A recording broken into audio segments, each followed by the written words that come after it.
Suman TV presents moms కిచెన్కి స్వాగతం.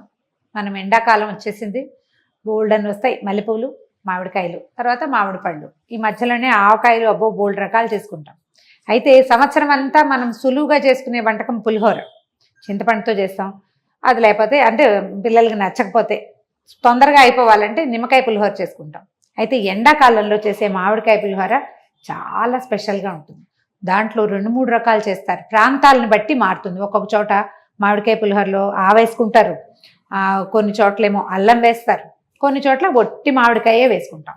మేమైతే ఒట్టి మామిడికాయే వేస్తాం. మామిడికాయే వేడి, మళ్ళీ అందులో అల్లం వేస్తే, అందులో ఆవేస్తే ఇంకా ఘాటుగా ఈ ముక్కుల నుంచి నీళ్ళు వచ్చి ఎక్కువ తినలేకపోతాం. అందుకని ఒట్టి మామిడికాయతోటి పులిహోర చాలా సింపుల్ అండ్ ఈజీ. అయితే దీన్ని జ్యూస్ తీయటాలు వ్యవహారాలు ఏం పెట్టుకోవద్దు. క్యారెట్ కోరతాను చూడండి, దాంతో కోరేసి ఇట్లా సన్నటి కూర చేసి పెట్టుకోండి. ఒక మామిడికాయ సుమారుగా 1/4 కిలో రైస్కి సరిపోతుంది. మనం తినే పులుపుని బట్టి, మన ఇంట్లో వాళ్ళ ఛాయిస్ని బట్టి కొంచెం హెచ్చు తగ్గు చేసుకోవాలి. వీటికి కొలతలు ఏముండవు, అందాజుగా చేయటమే. అయితే మామూలు పులిహోర కంటే చింతపండు పులిహోరకి నూనె ఎక్కువ పడుతుంది. స్టవ్ వెలిగించి ఓ పాన్ పెట్టేసుకోండి. దీనికంటే ముందు అన్నం ఇలా విడివిడిగా ఉండేలాగా వండి పెట్టుకోండి. అన్నం వార్చేయచ్చు, లేదా కుక్కర్లో అయినా ఒకటే ఒక చుక్క నూనె వేస్తే కొంచెం పొడిగా వస్తుంది. కాస్త ఎసరు తగ్గించి పోసుకుంటే పొడి పొడిలాడుతూ ఉంటుంది. మనం పచ్చి మామిడికాయని యాడ్ చేస్తాం కదా, కొంచెం గుజ్జుగుజ్జుగా ఉంటుంది, అది కాస్త తడి ఉంటుంది. ఇందులో కూడా తడి ఉంటే, మెత్తగా ఉంటే శుద్ధగా ఉంటే బాగుండదు. కొంచెం పొడి పొడిలాడేలాగా పెట్టుకోండి. తర్వాత మామూలు మన చింతపండు పులిహోరకి ధారాళంగా నూనె వేస్తాం. ఇందులో కొంచెం నూనె తక్కువే. నిమ్మకాయ పులిహోరకి ఎట్లా వేస్తాము, ఒక 2 స్పూన్లు అంతే సరిపోతుంది. ఇంకొక 1/2 స్పూన్, చిన్న స్పూన్ పెడతాం అంతే. ఓకే, జీడిపప్పులు ఆసక్తి ఉండి అవకాశం ఉంటే వేసుకోండి, లేకపోయినా పర్వాలేదు. పల్లీలు వేసుకుంటాం కదా, అది సరిపోతుంది. కొద్దిగా నూనె కాగనిచ్చి చింతపండు పులిహోరలో మెంతులు వేస్తాం. అందరూ వేరేమో, మేము వేస్తాము. మెంతులు వేస్తేనే చింతపండుకి కాంబినేషన్ బాగుంటుంది.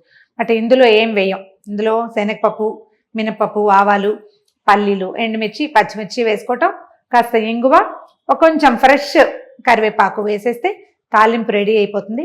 దీనిలో జీలకర్ర వేయట్లేదు. అండ్ ఈ పోపు దినుసులు కూడా చాలా ధారాళంగా వేయొద్దు. మన అన్నానికి సరిపడా టూ మచ్గా కనపడకూడదు, కొంచెం తక్కువగా ఉంటేనే బాగుంటుంది.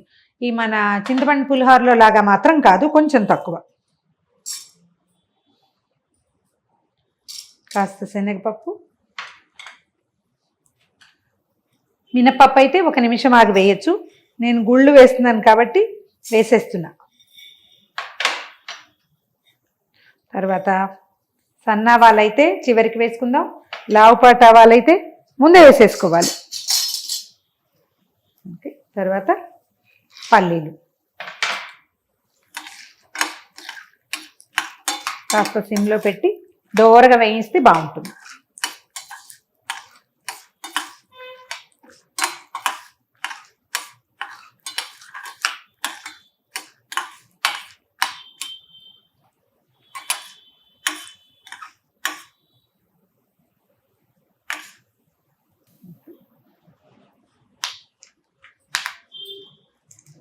ఓ 3-4 ఎండుమిర్చి.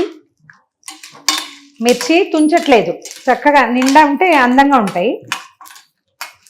ఓకే, ఇక్కడ దాకా వచ్చాక జీడిపప్పులు,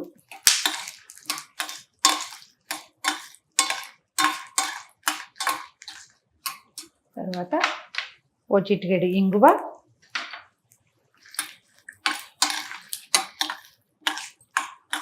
ఇంగువ వేగాక పచ్చిమిర్చి,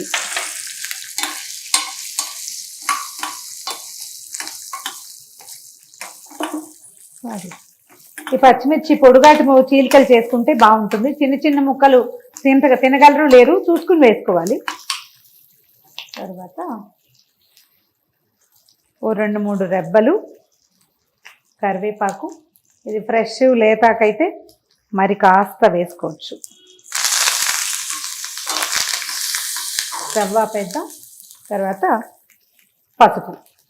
పసుపుని అన్నంలో వేసి ఉడికించే పద్ధతి ఉంటుంది. ఒకవేళ ఉంటే అలా చేయొచ్చు, అలా లేకపోతే నూనెలో వేస్తే చక్కగా కలుస్తుంది. అన్నంలో పోసేద్దాం. చాలా నూనె వేయలేదు చూడండి.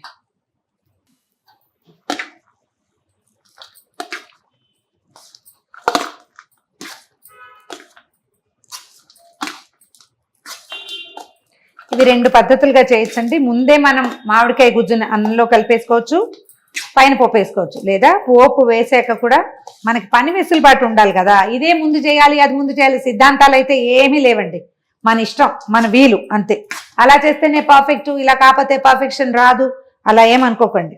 వంట ఎప్పుడు కూడా మన వీలు, మన అవకాశం, దాన్ని మించింది లేదు. ఓకే, మన మామిడికాయ గుజ్జు చూడండి. దీనికి సరిపడా ఉప్పు ఒక 2 స్పూన్లు పడుతుంది. మామిడికాయ ఉన్న పుల్లదనాన్ని బట్టి. మన కలెక్టర్ మామిడికాయలు ఉంటాయి, చిత్తూరు మామిడికాయ అంటాం, అవి కనుక వేస్తే కొంచెం తీపి కూడా వస్తుందండి. వాటికంటే మనం రసాలు వేసుకుంటే బాగుంటుంది.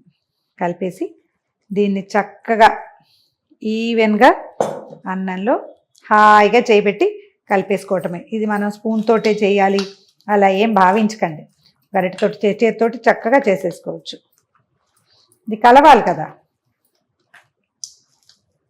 కలిపేటప్పుడు ఒక రవ్వ తడి ఫీలింగ్ వస్తుంది. ఒక 5-10 నిమిషాల్లో మనం రసం తీయలేదు కదా, గుజ్జే కాబట్టి మొత్తం అన్నం పీల్చేస్తుంది. ఇంకా ఎల్లోగా కావాలని భావిస్తే మరి కాస్త పసుపు వేసుకోవచ్చు. ఇది ఏంటంటే సింపుల్గా అయిపోతుంది. మామిడికాయ చెక్కు తీసి కూర తీసుకోవటమే, అందుకంటే ఏం ఉండదు. బాక్స్లో పెట్టేయచ్చు. ఒకవేళ మనం పొద్దున్న తినము, ఒక 2-3 గంటలు పోయాక తింటామంటే కొంచెం కూర ఎక్కువ వేయండి. మధ్యాహ్నానికి కొంచెం చప్పగా అవుతుంది. నిమ్మకాయ లాగానే. ఓకే, కలిసిపోయింది. మంచి వాసన వస్తుంది గుమ్మగుమ్మలాడుతూ. పోపు కూడా ఇంతకంటే వేయక్కర్లేదు. ఇఫ్ ఎట్ ఆల్ మీరు ఇందులో అల్లం వేసుకోదలుచుకుంటే మామిడికాయ కోరేటప్పుడే చిన్న అల్లం ముక్కని ఒక 1/2 ఇంచి 1 ఇంచ్ దాకా కోరేసేయండి. మామిడికాయతో పాటు కలిపేయండి. దాన్ని వేయించక్కర్లా, పచ్చల్లం బాగుంటుంది చాలా. ఒకటి, లేదా మనం ఆవ పెట్టుకోదలుచుకుంటే కనుక ఈ సమయంలోనే ఆవాలు సన్నటి మెత్తగా పొడి చేసేసుకుని అన్నంలో కలిపేస్తే చక్కగా కలిసిపోతుంది. ఆవ వాసన కూడా బాగుంటుంది. మన ఛాయిస్ని బట్టి చేసుకోవచ్చు.